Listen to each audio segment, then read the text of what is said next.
Perfection IAS के इस YouTube channel पर आप सभी का बहुत बहुत स्वागत है। दोस्तों, मैं हूं अरविंद पांडे और आज हम लोग एक बहुत ही रिसेंट टॉपिक डिस्कस करने जा रहे हैं। हाल ही में वर्ल्ड इकोनॉमिक फोरम की एक रिपोर्ट आई है 20 जून को और वो रिपोर्ट है ग्लोबल जेंडर गैप रिपोर्ट 2023। इस रिपोर्ट में इंडिया का क्या स्थान है, पहले स्थान पर कौन है, भारत सरकार जो है ग्लोबल जो जेंडर गैप है इसको इस गैप को कम करने के लिए क्या प्रयास कर रही है, इस पूरी बातचीत को आज के सेशन में हम लोग कवर करने वाले हैं। बिना देर किए शुरू करेंगे आज का सेशन। दरअसल ये जो रिपोर्ट है, इस रिपोर्ट की बात करें तो ये 1000 पुरुषों पर महिलाओं का क्या अनुपात है, ये अंतर्राष्ट्रीय स्तर पर ये रिपोर्ट जारी करने का कार्य वर्ल्ड इकोनॉमिक फोरम के द्वारा प्रतिवर्ष जारी किया जाता है या प्रतिवर्ष यह रिपोर्ट प्रकाशित की जाती है। तो आइए देखते हैं इस रिपोर्ट में क्या क्या है। दरअसल बात करें खबरों में, ये 20 जून से है, यानी 20 जून 2023 को वर्ल्ड इकोनॉमिक फोरम की रिपोर्ट आई, यानी विश्व आर्थिक मंच की यह रिपोर्ट प्रकाशित हुई उनकी वेबसाइट पर। और ये रिपोर्ट है विश्व आर्थिक मंच द्वारा ग्लोबल जेंडर गैप रिपोर्ट का ये 17वां संस्करण है, ये यानी कि ये 17th संस्करण है। जो ये रिपोर्ट सबसे पहली बार आई थी वो थी 2006 में और 2006 से आज 2023 है, 17th एडिशन है ये। और ये इसका नाम रिपोर्ट का है ग्लोबल जेंडर गैप रिपोर्ट 2023, जिसमें 146 देशों की लैंगिक समानता की स्थिति का मूल्यांकन किया जाता है। यानी पिछले वर्ष भी 146 देशों को लिया गया था और वर्तमान में भी 146 देशों में लैंगिक समानता क्या है, यानी पुरुष और महिलाओं के बीच में अनुपात क्या है और विभिन्न पैरामीटर्स क्या हैं। इन पैरामीटर के आधार पर ये संस्था अपनी रिपोर्ट प्रकाशित करती है। बात करें अगर एक इंट्रोडक्शन की बात करें इस रिपोर्ट के बारे में, तो कह सकते हैं ग्लोबल जेंडर गैप रिपोर्ट लैंगिक समानता को मापने के लिए एक प्रकार का इंडेक्स है, यानी एक प्रकार का सूचकांक है। और ये जो कंसर्न कंट्री हैं या जिन कंट्री को ये अपने डेटा में इंक्लूड करता है, उनके बीच में इस समानता की व्याख्या करता है। इस समानता से संबंधित रिपोर्ट प्रतिवर्ष प्रकाशित करता है। इसे पहली बार सन 2006 में विश्व आर्थिक मंच द्वारा प्रकाशित किया गया था। एंटिल नाउ अभी भी विश्व आर्थिक मंच के द्वारा इसका प्रकाशन किया जाता रहा है। रिपोर्ट में कहा गया कि यह देशों का आकलन करता है कि वे अपने संसाधनों और अवसरों का अपने पुरुष या यूँ कह लें अपने देश में रहने वाली महिलाओं की जो आबादी है उनके बीच में किस प्रकार से वितरण करते हैं। क्या अपने संसाधनों के वितरण में वह कोई भेदभाव पुरुष और महिला के आधार पर तो नहीं करते हैं। ये रिपोर्ट बताने का काम ग्लोबल जेंडर गैप रिपोर्ट है, यानी ग्लोबल जेंडर गैप इंडेक्स है। और ये इंडेक्स इसी प्रकार से इसकी व्याख्या करता है। तो ये रहा परिचय के बाद हम बात करते हैं यह जो रिपोर्ट है वर्ल्ड इकोनॉमिक फोरम जब इस रिपोर्ट को जारी करता है तो क्या प्रमुख मेजर इंडेक्सेस यानी क्या प्रमुख स्तंभ का प्रयोग करता है जिसके आधार पर इस पूरी रूपरेखा को तय किया जाएगा।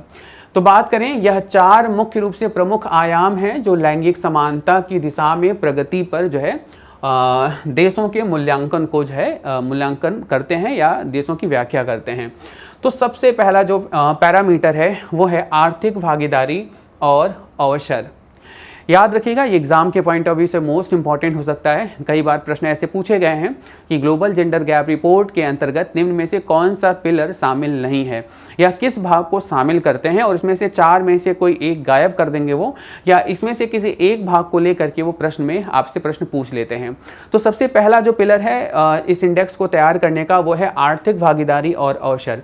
आर्थिक भागीदारी और अवसर का मतलब होगा कि किसी देश में महिला और पुरुषों के बीच में जो आर्थिक भागीदारी है वो कितनी सुनिश्चित है, कितनी बेहतर है या कितनी बेहतर तरीके से इसको विभाजित किया गया है, या यूं कह लें कि जो अवसर है महिलाओं को पुरुषों की तुलना में वो कितने बेहतर अवसर उपलब्ध हैं पुरुषों की तुलना में उस देश में।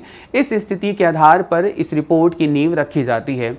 इसके अलावा बात करें शिक्षा का अवसर। शिक्षा के अवसर का अर्थ सीधा ये होगा कि किसी भी देश में पुरुष और महिलाओं के बीच में एजुकेशन का स्टेटस क्या है, क्या शिक्षा के आधार पर किसी देश में महिला और पुरुषों के बीच में भेदभाव तो नहीं किया जा रहा है। इसको भी एक दूसरे पैरामीटर के रूप में इंक्लूड किया जाता है।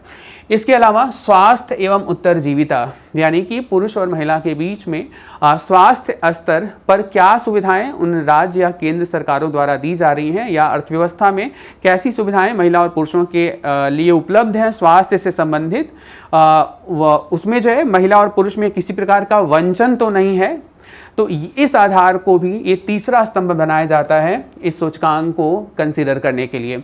इसके अलावा बात करें राजनीतिक सशक्तिकरण की भागीदारी कितनी है महिलाओं में, यानी किसी देश में, किसी देश की प्रशासनिक किसी देश की राजनीतिक सेवाओं में, यानी कि राजनीतिक आधार पर महिलाओं की हिस्सेदारी क्या है, यह महिलाओं की हिस्सेदारी अधिक है, पुरुषों की तुलना में है, बराबर है या कम है, इसके आधार पर भी जो है इस इंडेक्स को जो है कंसीडर किया जाता है, इस इंडेक्स को जो है बनाया जाता है। इन 4 उप सूचकांकों में से प्रत्येक पर, साथ ही समग्र सूचकांक ग्लोबल जेंडर गैप सूचकांक, इसमें 0 से 1 के बीच में स्कोर प्रदान करता है। यानी कि जब ये ग्लोबल जेंडर गैप रिपोर्ट बनेगा तो इसमें जो है जो स्कोर होता है वो स्कोर 0 से 1 के बीच में होता है, यानी इसमें जो न्यूनतम अंक है वो 0 होगा और जो अधिकतम अंक है वह 1 को दर्शाएगा। अब जहाँ पर 1 जो है, यानी जो 1 अंक है वह पूर्ण लैंगिक समानता को दर्शाता है, यानी किसी अर्थव्यवस्था में या किसी देश में अगर इस रिपोर्ट के अंतर्गत या इन 4 सब जो सूचकांक है इनको कंसीडर करते हुए अगर उस देश में 1 अंक प्राप्ति होती है तो ये मान लिया जाएगा कि वहाँ पर पूर्णतः लैंगिक समानता है, यानी वहाँ पर इन चारों आधार पर पुरुष और महिला यानी दोनों में बराबरी है, यानी कि दोनों में कोई भी वर्ग पीछे नहीं है। वहीं पर जो 0 है वो पूर्ण असमानता की स्थिति को दिखाता है, यानी किसी देश में किसी देश का सूचकांक 0 के काफ़ी समीप है तो वहाँ पर ही माना जाएगा कि इन 4 आधारों पर जो असमानता है वो काफ़ी ज़्यादा व्याप्त है उस देश में, उस प्रदेश में, यानी उस राज्य में। तो ये 0 से 1 के बीच में पूरी रैंकिंग की जाती है, 0 से 1 के बीच में पूरा इंडेक्सिंग किया जाता है और ये 1 के करीब जितना ज़्यादा होंगे उतना ज़्यादा समानता होगी, 1 से जितना दूर होंगे यानी यूँ कह लें 0 के जितने करीब होंगे असमानता गैप उतना ही ज़्यादा होता है। तो ये 4 पैरामीटर हैं, एकदम आप इसको याद रखिएगा, ये एग्ज़ाम के लिए बेहद इम्पॉर्टेंट हैं।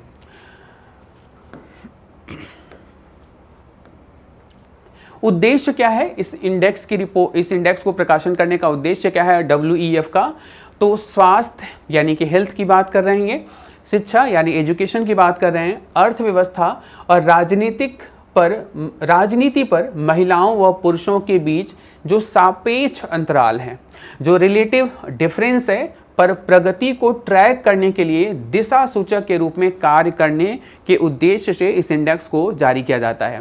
यानी कि यह जो रिपोर्ट है इसको जारी करने का उद्देश्य है कि किसी देश में शिक्षा के क्षेत्र में, स्वास्थ्य के क्षेत्र में क्या दिशा है, क्या दशा है, और इस दशा और दिशा को जारी करने के बाद दरअसल वहाँ की सरकारें या अंतर्राष्ट्रीय स्तर पर अगर कहीं किसी देश में खराब दिशा दशा में अगर ये रिपोर्ट जा रही है तो उसको समानता की तरफ मोड़ने के उद्देश्य से इस रिपोर्ट का प्रयोग किया जा सकता है। तो इसका उद्देश्य है कि अंतर बताना और इस अंतर के आधार पर जो राज्य कंसर्न स्टेट होंगे या जो कंसर्न कंट्री होते हैं वो जो है इस रिपोर्ट में ये जो गैप मिलता है उस गैप को पाटने की कोशिश करते हैं, इस गैप को पूरा करने की कोशिश करते हैं। जैसे अगर भारत की हम बात करें तो 2022 में भारत का जो रैंक था वो 135 था, 135वां रैंक था और अभी जो है 127 है, तो लगभग 8 स्थान हमारा बेहतर हुआ है। तो हम ये कह सकते हैं कि पिछले कुछ सालों से जो सेंट्रल गवर्नमेंट या सरकारों के द्वारा जो है महिलाओं के संदर्भ में जो विशेष योजनाओं को चलाया जा रहा है उनके आधार पर ये जो गैप है इस गैप में भारत मजबूत हुआ है। यानी गैप में मजबूत कहने का मतलब हमें एक अच्छा स्थान मिला है, एक बेहतर हमारी पोजीशनिंग हुई है यहाँ पर। तो इस रिपोर्ट के आधार पर हम अपनी नीतियों को बनाने में भी हमारे लिए एक बेहतर ये कार्य करेगा। अब हम बात करते हैं ग्लोबल जेंडर गैप रिपोर्ट 2023 की रैंकिंग की बात करते हैं। तो रैंकिंग की अगर हम बात करें तो आप देख सकते हैं जो फर्स्ट रैंक है यानी कि जो फर्स्ट रैंक है वो है आइसलैंड का है और इसका जो स्कोर है 0 से 1 के बीच में है वो है 0.912। याद रखिएगा इस नंबर को, 0.912 अंक के साथ वर्ल्ड में आइसलैंड पहले स्थान पर जो है काबिज है। और अगर बात करें कि total number of countries are, तो 146, यानी कि टोटल कुल 146 देशों की ये सूची बनी है। और उस 146 देशों में पहले स्थान पर कौन आ गया? आइसलैंड। वहीं पर बात करें दूसरे स्थान पर नॉर्वे है, और इसका जो स्कोर है वो है 0.879। बात करें अगर हम लोग तीसरे स्थान पर, तो तीसरे स्थान पर फिनलैंड है, और फिनलैंड का जो स्कोर है वो है 0.863। फोर्थ पोजीशनिंग की बात करें तो यहाँ पर न्यूजीलैंड है और 0.856 स्कोर के साथ, और वहीं पर 0.815 स्कोर के साथ स्वीडन जो है वह 5वें स्थान पर काबिज है। भारत की बात करें तो भारत यहाँ पर दिख रहा है टॉप में, लेकिन है ये नहीं टॉप में। भारत का जो रैंक है ये 127 है, 127वां रैंक है इंडिया का। और हमारा जो स्कोर है 0 से 1 के बीच में वो है 0.643। This is the important data, आपको इस डेटा को याद रखना है। एंड जो टॉप पोजीशनिंग पर है आइसलैंड 0.9912, आपको इस रिपोर्ट को भी ध्यान देना है। भारत की रिपोर्ट के बारे में अगर हम कंसिडरेशन करें तो 2022 की रिपोर्ट से भारत की रिपोर्ट में काफ़ी बेहतर बदलाव देखने को मिले हैं। पिछले वर्ष यानी 2022 में जो इस इंडेक्स में जो हमारी रैंकिंग थी वो थी 135 आउट ऑफ 146, और इस बार 127। इट मीन्स कि 8 स्थान भारत का सुधार हुआ है, और ये 8 स्थान का सुधार होना एक बेहतर सूचक है, एक बेहतर इंडेक्सिंग है, जो ये बता रहा है कि भारत में महिलाओं की जो स्थिति है वो राजनीतिक स्तर पर, वो आर्थिक स्तर पर, व शैक्षिक स्तर पर जो है बेहतर हुई है पिछले कुछ सालों में। तो ये भारत का स्थान रहा है। अगर परसेंटेज में बात करें तो 1.4% के आसपास जो है प्रतिशत चेंज हुआ है पिछले वर्ष से वर्तमान वर्ष के आंकड़ों में भारत के सुधार में। तो ये ग्लोबल जेंडर गैप रिपोर्ट है। तो 5 जो है पोजीशनिंग की बात हम लोगों ने कर ली, लेकिन अगर बात किया जाए अंतिम कंट्री, यानी 146 कंट्रीज आर देयर, और मैं आपसे कहूं कि सर 146वां स्थान किसका है, तो याद रखिएगा 146वें स्थान पर नाम है अफगानिस्तान का। यानी अफगानिस्तान जो है इस रिपोर्ट में सबसे निचले स्तर पर है, यानी अफगानिस्तान जो है इस रिपोर्ट में जो है वह 146 जो है स्टेट रखता है, यानी 146वीं पोजीशन रखता है इस पूरे सूचकांक में WEF के, यानी वर्ल्ड इकोनॉमिक फोरम के। तो ये रिपोर्ट आप याद रखिएगा, टॉप 5 कंट्री याद रखेंगे आप। अगर 5 नहीं याद रख सकते हैं तो एटलीस्ट टॉप 3 याद रखिएगा, इंडिया की पोजीशनिंग याद रखिएगा। पड़ोसी मुल्कों का क्या स्टेटस है इसके बारे में अभी हम लोग आगे बातचीत करेंगे।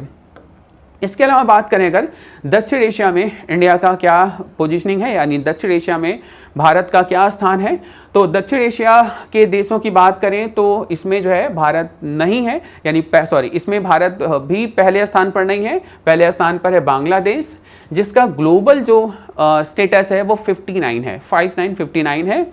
और अगर दक्षिण एशियाई राष्ट्रों की बात करें तो इसमें इसका स्थान जो है वो पहला आता है, और इसका जो स्कोर है वो 0.722 है। इसके अलावा दूसरे स्थान पर भूटान है, तीसरे स्थान पर श्रीलंका है, चौथे स्थान पर नेपाल है, 5वें स्थान पर जो है मालदीव है, और 6वें स्थान पर, यानी कि अगर दक्षिण एशियाई राष्ट्रों की बात करें तो 6वें स्थान पर जो है जो रैंक करता है वो इंडिया रैंक करता है। और ग्लोबल जो हमारा जो रैंक है वो 127 है, और हमारा जो है जो स्कोर है 0 से 1 के बीच में वो है 0.643 जो है, ये हमारा जो है वो रैंक है। तो ये दक्षिण एशियाई सभी जो है देशों के बीच में हमारा क्या स्थान है, तो याद रखिएगा 6वां स्थान है, और पहले स्थान पर कौन है, वह है बांग्लादेश। इसी के साथ बढ़ते हैं हम लोग इसके कुछ सब इंडेक्स रैंक की बात करें, यानी जिस सब इंडेक्स के आधार पर ये पूरी रैंक को या पूरी रिपोर्ट को तय किया जाता है। इसमें हम लोगों ने बात किया था कि ये टोटल जो है ये 4 पिलर हैं, और इन्हीं 4 पिलर पर ये पूरे इंडेक्सिंग का कार्य किया जाता है। तो बात करें आर्थिक भागीदारी और अवसर, यानी महिलाओं और पुरुषों के बीच में इकोनॉमिक जो है जो कोऑपरेशन है, और अपॉर्चुनिटी के आधार पर बात करें तो जो रैंक आता है इस आधार पर वो इंडिया का रैंक 142, यानी कि बहुत बेहतर रैंक नहीं कहा जाएगा, या यूँ कह लें कि काफ़ी खराब रैंकिंग कही जा सकती है। वहीं पर शिक्षा प्राप्ति में महिलाओं और पुरुषों के बीच में जो एक रिपोर्ट है, इसमें हमारा स्थान 26वां है, और स्वास्थ्य और जीवन रक्षा की बात करें तो स्थान कुछ ज़्यादा बेहतर नहीं है, 142 है। राजनीतिक आधिकारिता की बात करें यानी पॉलिटिकल एक्टिविटी की बात करें अगर, तो इंडिया का जो रैंक है वह 59 है और ये संबंधित जो है आपको स्कोर देखने को मिल सकते हैं। स्वास्थ्य और उत्तरजीविता यानी इन्हीं 4 के आधार पर ये जो गैप है उसमें हम ये देखना चाहते हैं कि इस गैप में कितने सुधार हुए हैं और आने वाले समय में इस गैप को पूरी तरीके से पाटने में कितने और वर्ष लगेंगे जब हम इस गैप को पाटने में सक्षम होंगे। तो सबसे पहले बात करें स्वास्थ्य और उत्तरजीविता की बात करें तो वैश्विक स्तर पर स्वास्थ्य और उत्तरजीविता में लैंगिक अंतर 96% कम हो गया है। यानी कि स्वास्थ्य और उत्तरजीविता पर अंतर्राष्ट्रीय स्तर पर जो संस्थाएं काम कर रही हैं उन सभी कार्यों का एक बेहतर, एक सकारात्मक प्रभाव आपको इस रिपोर्ट पर देखने को मिल रहा है। और ये रिपोर्ट ये है बता रहा है कि 96% के आसपास जो है हम इस अंतर को कम करने में सफल हो चुके हैं। दूसरी बात करें राजनीतिक सशक्तिकरण की बात अगर करें हम लोग, तो राजनीतिक सशक्तिकरण में लैंगिक अंतर को समाप्त करने में लगभग 162 वर्ष लगेंगे। ये एक बड़ा गैप है, तो 162 ईयर लगेंगे, जिसके अंतर्गत अगर हम बात करें तो वर्तमान में विश्व भर में ये 22.1% है। ये 22.1% को 100% होने में 162 वर्ष लगेंगे। यानी कि जो पॉलिटिकल जो है जो एक्टिविटीनेस है यानी जो पॉलिटिकल एक्टिविटी है वो जो है अभी महिलाओं की पुरुषों के बराबर वैश्विक स्तर पर उतनी बेहतर नहीं देखी जा सकती है। आप इस आंकड़ों को देख करके अंदाजा लगा सकते हैं। इसके अलावा बात करें तीसरे पिलर की बात करें, शैक्षणिक उपलब्धि की बात करें तो ये भी काफ़ी हम करीब हैं, लगभग 100% में 95.2% के आसपास हम हैं। और देखा जाएगा तो लगभग 16 वर्षों के अंतर्गत इस शैक्षणिक उपलब्धि में हम बराबरी की हिस्सेदारी में होंगे, यानी बराबरी के जो है स्टेटस में होंगे। इसके अलावा इकोनॉमिक कोऑपरेशन की बात करें, आर्थिक भागीदारी की बात करें और अपॉर्चुनिटी की बात करें तो वैश्विक स्तर पर आर्थिक भागीदारी और अवसर में लैंगिक अंतर 60% के आसपास है और लगभग 169 ईयर के आसपास जो है हमें समय लगेगा जिसमें हम आर्थिक रूप से बराबर और जो हमारे अवसर हैं हम जो है महिला और पुरुषों के बीच में वो लगभग जो है वो समान होते हुए इन आगे वाले वर्षों में हमें देखने को मिलेंगे। तो ये रहा। अभी हम लोगों ने बात करना है कि भारत का प्रदर्शन इस रिपोर्ट में क्या रहा है। तो केवल इंडिया के जो है रिस्पेक्ट में हमने ये आंकड़े जो है जुटाए हैं। ये जो पूरी रिपोर्ट है ये पूरी तरीके से थोड़ी आप यूँ कह सकते हैं कि ये डेटाबेस है, यानी कि आंकड़ों से भरी हुई है, यानी आंकड़े प्रमुख रूप से हैं और ये इन फ्यूचर आपके एग्ज़ाम में चाहे वो आप प्रीलिम्स की बात कर रहे होंगे या महिला जो है ये जो ग्लोबल जेंडर गैप है इसको पूरा करने के लिए या इसको कम करने के लिए सरकार के द्वारा की जाने वाले प्रयासों को अगर कहीं उल्लेख करना हो तो आपको इस रिपोर्ट के कुछ आंकड़ों को जो है आंकड़ों से मदद मिल सकती है। तो बात करें भारत के प्रदर्शन की बात करें अगर हम लोग, तो अभी हम लोगों ने ये बातचीत कर लिया, हालांकि महत्वपूर्ण प्रगति की है भारत ने। 2023 में जो संस्करण आया है 146 देशों की सूची में 135th पोजीशन थी, 2022 में थी ये, लेकिन अभी 127वां पहुंच गए हैं हम लोग 2023 में। और भारत के पड़ोसी देशों की बात करें तो जो है जिसको हमें इंतजार रहता है कि हमारा पड़ोसी मुल्क पाकिस्तान कहाँ पर है, तो ये है 142 यानी कि 142वें स्थान पर है। वहीं बांग्लादेश एक पड़ोसी हमारा जिसकी पोजीशनिंग, जिसका रैंक काफ़ी बेहतर है, 59 है। और चीन की बात करें तो 107, नेपाल 116, श्रीलंका 115, भूटान की बात करें तो 103 स्थान पर जो है। पिछले संस्करण के बाद देश में 104% अंक और 8 स्थान का सुधार हुआ है, जिसके बारे में अभी हम लोगों ने बातचीत किया है। भारत में समग्र लैंगिक अंतर को 64.3% जो है वो लगभग सरकार के द्वारा या लगभग कम किए जाने का प्रयास सरकार का सफल रहा है। तो ये कंप्लीट आई थिंक ये भारत का प्रदर्शन हो गया और हम लोगों ने रैंक की बात कर लिया, इंडिया का रैंक देख लिया, टॉप 5 देख लिया। हम लोगों ने लास्ट में बात किया कि अफगानिस्तान जो है इस रैंक में सबसे निचले श्रेणी में है, सबसे निचले स्थान पर है। और अब हम लोग बातचीत यहाँ पर करने जा रहे हैं कि भारत सरकार द्वारा इस इंडेक्स में इस गैप को कम करने के लिए, महिला समानता को देखते हुए, महिला समानता को बढ़ावा देने के लिए भारत सरकार के द्वारा किन पहलों पर काम किया जा रहा है, भारत सरकार द्वारा क्या बेहतर कोशिशें की जा रही हैं। तो सामाजिक बात करें, आर्थिक बात करें, सोशल बात करें, इकोनॉमिक बात करें, पॉलिटिकल बात करें, राजनीतिक जीवन में लैंगिक अंतर को कम करने के लिए भारत सरकार की क्या पहलें हैं, भारत सरकार की क्या बेहतर कोशिशें हैं। तो अगर हम इनकी बात करें तो आप देख सकते हैं सरकार की एक बहुत ही प्राइम स्कीम बेटी बचाओ बेटी पढ़ाओ योजना, जो सरकार की एक कह सकते हैं एक बेहतर योजना है। और इस योजना के माध्यम से बालिकाओं की शिक्षा, उनकी सुरक्षा, उनकी उत्तरजीविता के लिए यह योजना बेहतर तरीके से काम करते हुए दिख रही है या बेहतर ढंग से यह परफॉर्म कर रही है। दूसरी बात करें महिला शक्ति केंद्र। महिला शक्ति केंद्र के माध्यम से महिलाओं को स्किल करने का जो सरकार का मिशन है, यह मिशन भी महिलाओं को सशक्त कर रहा है, महिलाओं को मजबूत कर रहा है। इसके अलावा बात करें महिला पुलिस वॉलंटियर्स की बात करें तो महिला पुलिस वॉलंटियर्स जो है ये भी महिला सशक्तिकरण में एक बेहतर भूमिका निभा रहे हैं। बात करें पुलिस और समाज के बीच में ये महिलाएं एक बेहतर कड़ी के रूप में काम कर रही हैं। आप यूं कह सकते हैं महिलाओं के ऊपर आने वाले संकट को दूर करने में इन महिला पुलिस वॉलंटियर्स की जो भूमिका है वह बेहद जो है महत्वपूर्ण है। इसके अलावा बात करें राष्ट्रीय महिला कोष, यह एक प्रकार का सूक्ष्म कोष है और सरकार इसके माध्यम से उन महिलाओं की बात करें जो गरीबी स्तर पर जो है गरीबी रेखा के नीचे अपना जीवन यापन कर रही हैं, उनको आर्थिक मदद देने के आधार पर इस कोष की स्थापना की गई थी। इसके अलावा बात करें सुकन्या समृद्धि योजना, कौन नहीं जानता होगा इसको। सरकार की एक बेहतर योजना है जिसमें 10 वर्ष के नीचे की बालिका का बैंक अकाउंट ओपन कराया जाता है और एक बेहतर रिटर्न और एक बेहतर रेट ऑफ इंटरेस्ट के साथ सरकार जो है एक आर्थिक रूप से महिला को सशक्त करने की योजना या सशक्त करने की कोशिश सरकार करते हुए दिख रही है।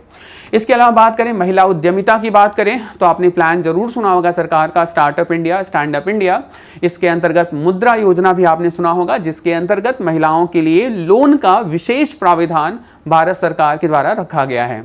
इसके अलावा बात करें कस्तूरबा गांधी बालिका विद्यालय की बात करें तो उन पिछड़े इलाकों में जहां पर शिक्षा की व्यवस्थाएं ज़्यादा बेहतर नहीं हैं वहां पर सरकार के द्वारा कस्तूरबा गांधी बालिका विद्यालय के द्वारा बालिकाओं की शिक्षा के लिए बेहतर प्रयास किए जा रहे हैं। इसके अलावा बताएं अगर बात करें राजनीतिक आरक्षण की बात करें तो पंचायती राज संस्थाओं में लगभग 33% सीटें जो है वह महिलाओं के लिए पूरी तरीके से आरक्षित हैं। तो ये कुछ बेहतर पहले हैं, कुछ बेहतर जो है कोशिशें हैं सरकारों की जो इस गैप को कम करने की कोशिश कर रही हैं और उम्मीद है कि आने वाले वर्षों में इस इंडेक्स में भारत अपना और बेहतर प्रदर्शन करते हुए दिखाई देगा। इसके अलावा बात करें अगर हम लोग अब विश्व आर्थिक मंच के बारे में, जिसके द्वारा यह रिपोर्ट प्रतिवर्ष प्रकाशित किया जाता है, इंपॉर्टेंट टॉपिक है ये और एग्जाम में कई बार प्रश्न पूछे गए हैं यहाँ से। तो बात करें वर्ल्ड इकोनॉमिक फोरम के नाम से जाना जाता है, विश्व आर्थिक मंच के नाम से जाना जाता है इसे। और इसके बारे में अगर हम बात करें तो इसकी स्थापना 24 जनवरी 1971 के बाद 1971 में क्लॉस श्वाब के द्वारा इसकी स्थापना की गई थी।